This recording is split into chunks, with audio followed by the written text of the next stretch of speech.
The Atlanta Braves winning streak continues as they get a dominating performance on the mound from Kyle Wright Tuesday and three big home runs, including two from leadoff man Ronald Acuna Jr. for the 3-2 victory. We'll cover everything from Tuesday's game and set you up for Wednesday's game as well on this episode of Lockedon Braves. So let's get into it. You are Locked On Braves, your daily Atlanta Braves podcast. Part of the Locked On Podcast Network, your team every day.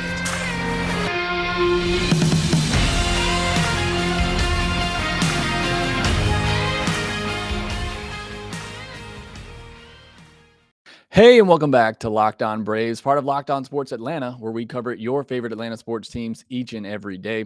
I am your host, Jake Mastroianni, and you can follow me on Twitter at shortstopball, or you can check out my bio to see everywhere I am covering the great game of baseball, including the Atlanta Braves in written form over at tomahawktake.com. Also, make sure you follow the podcast on Twitter at LockedOn_Braves, where you can be part of the conversation. Send me in any questions, comments, feedback that you may have. Also on YouTube, if you're subscribed to there, please make sure you hit that notification bell so that you get notified every time I post a new episode. And also so you can comment and be part of the discussion there as well in the comment section on YouTube. I really do appreciate those, and I try to respond back to every comment on every video that I post. And thanks for making Locked On Braves your first listen each and every day. We post episodes daily, 5 days a week, Monday through Friday, and are free and available on all platforms. Today's episode is brought to you by Blue Nile. Make your moments sparkle with jewelry from BlueNile.com. And Locked On Braves listeners get $50 off purchases of $500 or more. This podcast exclusive includes engagement pieces as well. Use code LOCKEDON at checkout for this exclusive promo. On today's podcast, we're going to be talking about the 3-2 win on Tuesday over the Oakland Athletics for the Braves to continue their winning streak and extend it to 6 games. Talk about Kyle Wright's dominating performance. Is he a Cy Young candidate? Would he be the Braves' number 2 starter? We're going to talk about that as well. We'll also talk about the home run barrage from Ronald Acuna Jr. and the big hit from an unsung hero to give the Braves a lead in this one. We'll talk about that as well and then set you up for Wednesday's game. But let's start with the game from Tuesday. The Braves won 3-2, like I said, extending their winning streak to 6 games. Great to see. Obviously, you want to win as many games as you can, but especially when you're going up against the competition the Braves are playing right now, these have to be wins, and the Braves were able to get it done. Maybe not the prettiest of games, but they do get the 3-2 win. And a big part of that is Kyle Wright and the performance that he had on the mound Tuesday. And it did not get off to a great start. The first 3 batters of the game all reached base, all got hits. And before you knew it, the Braves and Kyle Wright were down 2-0 in the first inning. He gets out of that inning. And I actually tweeted after that inning, I didn't think Kyle Wright necessarily threw bad in that first inning, giving up those 3 hits. A's hitters did a good job of putting the ball in play with 2 strikes. The only real mistake that inning, I thought, was, I believe it was an 0-2 pitch to Elvis Andrus, who's really been a good hitter for the A's over the past couple of weeks, their best hitter. The ball was supposed to be away. It leaked back over the middle of the plate, and Andrus did a good job of kind of shooting it the other way to beat the shift. He also had a wild pitch in that inning, which set up runners at second and third, and the Ramon Laureano hit brought both of them in. So, again, I didn't think he necessarily threw terrible. The wild pitch wasn't great. Again, the pitch to Elvis Andrus wasn't great either, but it was really just a good job by the A's hitters, again, with 2 strikes, putting the ball in play, finding some holes, and they got 2 early runs. But that was it. Kyle Wright went into just straight pure domination mode after that. Again, gave up those 3 hits to the first 3 batters he faced, only gave up 2 hits the rest of the game. His final line, 8 innings, 5 hits, no walks, 2 earned runs, and 7 strikeouts. Through 105 pitches, 74 of them for strikes. And this is exactly what I talked about on Monday or on Tuesday's podcast previewing this game, is that needed to see Kyle Wright be more aggressive in the zone. He walked 5 guys out in Colorado, had really been walking more batters as of late over his last 4 or 5 starts. Attack in the zone, especially against a lineup, one of the worst lineups in all of baseball. Do not give up any free passes. Make them beat you. And that's what he did in this game. I mean, 74 strikes and 105 pitches. That is a really good ratio right there. And again, the key stat for me, no walks. And great to see. I love seeing that type of Kyle Wright when he's just being aggressive, dominating the zone, trusting his stuff. He got 20 swings and misses in this game, 10 of them on the curveball, which was really great for him. He got 19 swings on that curveball and 10 swings and misses on those 19 swings. So, great whiff percentage there for the curveball. His average exit velocity against just 84.9 miles per hour. So, wasn't giving up a lot of hard contact in this one. Had some great defense behind him as well. He only gave up 6 hard hit balls over 8 innings, which is really good. 3 of them were lineouts, including a ball off the bat of Sean Murphy that had an expected batting average of 730, but Michael Harris ran it down in the gap, and I want to comment a little bit more on that later. So he got some great defense behind him. Heredia, Harris, Acuna, that is a great outfield defense right there, and it was on display Tuesday night. And then I loved the emotion from Kyle Wright, which you don't normally see a lot of, but he went back out there for that 8th inning, which I loved that move, by the way, as well. I thought maybe he'd come back out for the ninth, but I think he knew that was his last batter right there in the 8th inning. He gets the big strikeout on that curveball, just a beautiful curveball for the swing and miss. And you saw the emotion from him coming off the mound. That was fun to see from Kyle Wright. And I just think he has that confidence now. We've seen it, several starts now in this season. I mean, it is for real. I don't know that he'll pitch this good because he is what we're about to talk about. I mean, he is a Cy Young candidate at the moment, but certainly he has the confidence, knows he can get through these outings, even when he does run into a little bit of trouble, which he really didn't after that first inning. Something that Grant McCauley pointed out on the postcast, and if you haven't checked out the postcast, it's on the Lockedon Braves podcast feed. It's also over on Lockedon Sports Atlanta YouTube page. But Grant mentioned the fact that 6 of Kyle Wright's starts this year, he's worked with William Contreras and has an ERA under 1.50 in those starts. Interesting to note because William Contreras obviously was behind the plate for a lot of Kyle Wright's games at Gwinnett last year when it seemed like Kyle Wright started to turn a corner. So, whether or not William Contreras, had something to do with that or Kyle Wright just feels comfortable throwing to him, that seems like a good battery combination right now with Kyle Wright and William Contreras. And look, I mentioned it on the postcast, William Contreras has, while he's getting it done with the bat, he has made tremendous strides behind the plate as well, blocking pitches, calling a game.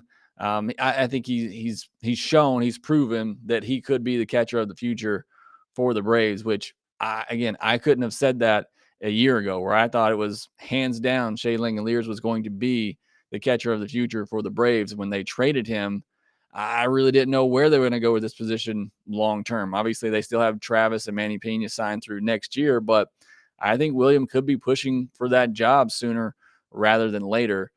Last note here on Kyle Wright. He's gone at least 6 innings in 8 of his 11 starts. So, again, just showing you the dominance of him this year. He is going deep into ball games and pitching well and effective in those games. Give you some of his season ranks: 6-3, 2.39 ERA, 1.02 WHIP, 67 2/3 innings pitched, 73 strikeouts, 23 walks, and just a 192 batting average against. His NL ranks: he's 4th in ERA, 4th in innings pitched, 4th in strikeouts, 2nd in wins, 9th in WHIP, 2nd in average against, and 9th in WAR, according to Fangraphs, at 1.4. But that was before Tuesday's game. It hasn't been updated as of yet. But I mean, he's easily a top 10 pitcher in the National League. And I think you could make the case that he's a top 5 pitcher in the National League. And you pair him with Max Fried, and this is one of the best starting pitching duos in all of baseball, in my opinion. And, it begs the question. And while the Braves have, still aren't ready to talk about postseason yet, they still got a good ways to go. But you start thinking about the postseason, and obviously Max Fried is your game 1 starter. Is Kyle Wright your game 2 starter right now?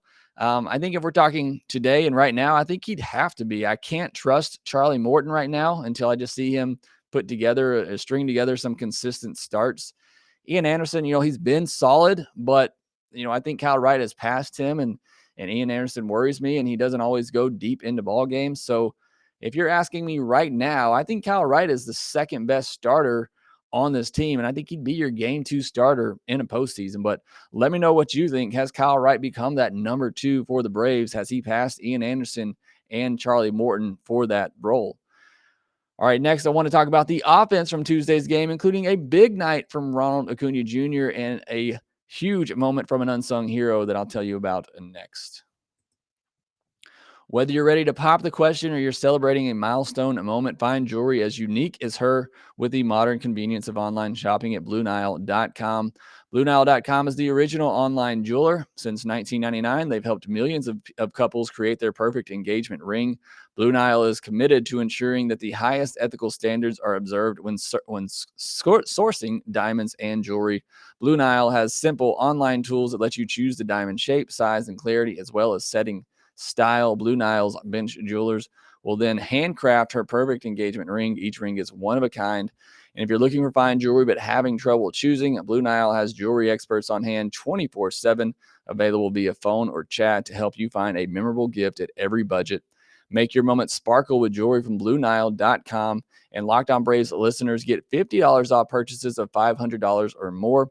This podcast exclusive includes engagement set pieces. Use code LOCKEDON. That's code LOCKEDON. Plus, every order is insured, ships free, and arrives in discreet packaging that won't give away what's inside. Shop stress-free and find your forever piece. Go to BlueNile.com today. So it wasn't just Kyle Wright getting it done on the mound. The Braves had to score some runs as well, especially after the 2 runs that were given up in the first inning. And leave it to Ronald Acuna Jr. to provide such runs as he got a first inning home run to immediately cut that lead in half. That ball hit 108.3 miles per hour to dead center field, giving them the Trae Young ice cold move as his first of several home run celebrations as he rounded the bases. And then again in the third inning, he hits a ball 113.8 miles per hour, gets a curveball that wasn't necessarily hanging. He went down and got it and absolutely scorched it out of the ballpark to tie up the game at 2. On Ronald Acuna Jr., he's has multiple hits in 4 or 5 games in June so far, so off to a great start this month. Also 3 home runs and a double. Great to see the home runs coming. Obviously, I mean, we all knew they would, but there were some people out there wondering where are the home runs from Ronald Acuna Jr. Well, they are starting to come, and they are coming in bunches. Hopefully he's starting to get healthier, get more consistent at bats, and I think that's only going to help him just take off even more. He's already at 10 steals on the season. He's in a race right now with Julio Rodriguez and some others to be the first player with double-digit steals and double-digit home runs this season. J-Rod's currently at 7 home runs and 17 stolen bases. Acuna's at 5 home runs and 10 stolen bases. So Acuna may be passing some of these guys pretty soon after missing the majority of the start of the season. And then Guillermo Heredia inserted into the lineup, was not supposed to start. Adam Duvall gets scratched late, and he led off the 7th with a home run against Lou Trevino to give the Braves the lead and ultimately the win 3-2, his 3rd homer of the year. And whether it's Heredia, Arcia, Contreras, whoever has come off the bench for the Braves this year and gotten us a start, they've come through. And the Braves bench, it's been something that, I've criticized in the past, and especially, at the beginning of last year. But these guys are coming through in big moments when called upon. They're not getting called upon a lot. Obviously, with the DH this year, the bench not needed quite as much. But again, Arcia, Contreras, I know Heredia, hasn't been great when he's been in there every day, but I feel like when he gets a spot start here or there, he does something to help you win a ball game. He's always great defensively, and every now and then he'll give you a big home run like this. So again, the bench for the Braves, I think, has kind of been quietly very good for them this season. And then Michael Harris, I mentioned the catch he had earlier. Again, that ball that Sean Murphy hit, that should be a hit. Again, an expected batting average over 700, hit at 107.2 miles per hour, and he tracked it down in right center field. If you were watching the broadcast, Andrew Jones was there with his son, and I love the reaction from Andrew Jones when Michael Harris caught that ball. Just kind of a wow. Can't believe he got to it. Just an amazing running catch. Again, there was a couple of those in this game, from all the outfielders. Love that outfield defense. Just a complete 180 to what we were seeing from the outfield defense earlier in the year. And I know he went over at the plate on the night, did Michael Harris, but he laced a couple of balls that were hard hit to left center field, and both of them were caught. Obviously, Pache out there, not that they were balls that were hard to get to. They were pretty much hit, right at him, but Pache's not going to let much get down in the outfield. One of those balls that Michael Harris hit was 108.3 miles per hour off the bat. So I love to see that. I love to see that left center field power for Michael Harris, and hopefully he continues to do that, and hopefully they start to find some gaps. But even if he doesn't hit, he continues to impress with the glove. Love having him out there in center field tracking down these baseballs. Again, I've said it several times. Adam Duvall did great, and he is a great outfielder, and he did fine in center field. But as I was saying, even then, there are just some balls that he can't get to that Michael Harris and others can get to. So I love having Michael Harris in there to be able to track down those balls in the gap. His defense has been well on display since he has gotten called up. Just a couple of other notes from the game on Tuesday. Contreras, I already mentioned, picked up 2 more hits. Again, when he gets in there, he gets hits, and he's swinging the bat really well. I really love his approach at the plate, just kind of spraying the ball all over the field. So good to see that he is continuing to get the hits when called upon. Dansby also continues to hit. He had 2 singles on the night, 3 hard hit balls, and then had another ball hit at 89.8 miles per hour in the hole at shortstop that he beat out for an infield hit. So Dansby getting going as well, or continuing to stay hot. And then good to see Jansen get a clean save. Certainly needed it after some rough ones here lately. So hopefully that's good for his confidence going forward. Get him back on track. That would be great for the Atlanta Braves bullpen. So the Braves get the 3-2 win on Tuesday. Now we'll take a look at Wednesday's game and how they can complete this 2-game sweep over the A's next. Our next partner has a product I use literally every day. I started taking Athletic Greens because I wanted better gut health. As I get older, that's something I struggle with every day. And AG1 has worked wonders for me and can work wonders for you as well. With one delicious scoop of AG1, you're absorbing 75 high-quality vitamins, minerals, whole food sourced superfoods, probiotics, and adaptogens to help you start your day right. This special blend of ingredients supports your gut health, your nervous system, your immune system, your energy, recovery, focus, and aging. It's cheaper than getting all the different supplements yourself. You're investing in an all-in-one nutritional insurance. Athletic Greens was created when the founder experienced a ton of gut health issues and ended up on a complicated supplement routine to recover, and it cost him nearly $100 a day. So he created Athletic Greens after that experience and how difficult it was to create an optimal nutrition routine on your own. Right now, it's time to reclaim your health and arm your immune system with convenient daily nutrition. It's just 1 scoop in a cup of water every day. That's it. No need for a million different pills and supplements to look out for your health. And to make it easy, Athletic Greens is going to give you a free 1-year supply of immune-supporting vitamin D and 5 free travel packs with your first purchase. All you have to do is visit athleticgreens.com/MLB Network. Again, that is athleticgreens.com/MLB Network to take ownership over your health and pick up the ultimate daily nutritional insurance. Our partners at BetOnline continue to be the #1 source for all your betting needs and sports info. Find all the latest odds, news, and sports developments, including this year's NBA playoffs, Major League Baseball, fights, and even next season's NFL futures. BetOnline is your continued source for all your sport wagering information, from live betting to playoffs, esports, and more. Head to the website today or use your mobile device to learn more about the trends in action. BetOnline, where the game starts. Before we get into Wednesday's game, there was a bit of news on Tuesday that I wanted to mention. Colin McHugh was sent to the IL. It's believed to be for COVID reasons, and he is vaccinated. So once he gets a false test and feels well, he can come back to the Braves. But in a corresponding move for that, the Braves traded for Jacob Webb, old friend Jacob Webb, to add him to the bullpen to replace McHugh. Gave up some cash considerations for that move. I always liked Jacob Webb. I thought he would be a big part of this bullpen for a while. Injuries and inconsistency have hurt him and held him back, but I've always thought his stuff was good. Again, if he could just stay healthy and control it, I think he can be a big part of somebody's bullpen down the road, but obviously just there for insurance. I'm sure once McHugh comes back, we'll see Webb shipped back out. All right, getting into Wednesday's matchup, you're going to have Ian Anderson versus Jared Koenig. Koenig will be making his MLB debut for the A's, a 28-year-old lefty. Again, the Braves typically crush lefties. I know they didn't really get after Cole Irvin on Tuesday, but they did have several hits against him, and he wasn't around very long, but hopefully they can get after the rookie making his first big league start.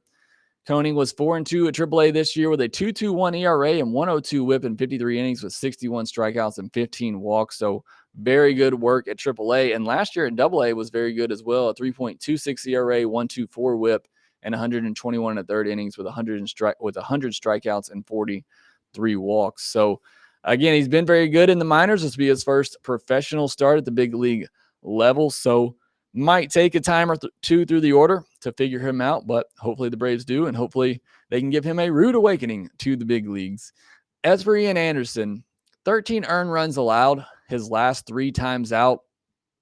Some of that in his last outing was the Coors effect, and the Braves had a big lead in that one, so they were kind of just riding him out, another inning to save the bullpen because they had such a big lead. But he really needs to put together a quality start here against an A's offense that, again, is not really good. So hopefully this helps get him locked back in. I want to see him, just like Kyle Wright, be aggressive in the strike zone and make these guys beat you. Do not give up any walks, any free passes. So hopefully looking for a very solid start from Ian Anderson on Wednesday against this A's lineup. As for the offense, would like to see them take a little bit of a patient approach against Koenig, especially the first time through the order, see what he's got, what he's working with, and then attack him maybe the second time through the order. Look for some pitches that you can jump on and, again, get after this guy making his first big league start. Braves will be going for 7 in a row and looking for a 2-game sweep. If they lose this game, it really feels kind of bad because it is a 2-game series against the A's, one of the worst teams in all of baseball. You really want to win both of those games and go for your 7th win in a row. The A's have also lost 7 in a row. So, the odds, I guess, eventually the A's are going to win a game. Hopefully it doesn't happen on Wednesday. Again, as they've lost 7 in a row, the Braves are looking to win 7 in a row. And hopefully Ian Anderson helps them do that with a great outing on Wednesday. That will do it for this episode of Locked On Braves. Be sure to follow us on Twitter at LockedOn_Braves. You can follow me at ShortstopBall. Also, make sure you rate, review, and subscribe to the podcast wherever you get your podcast. Subscribe to us on YouTube as well, and we will talk to you next time.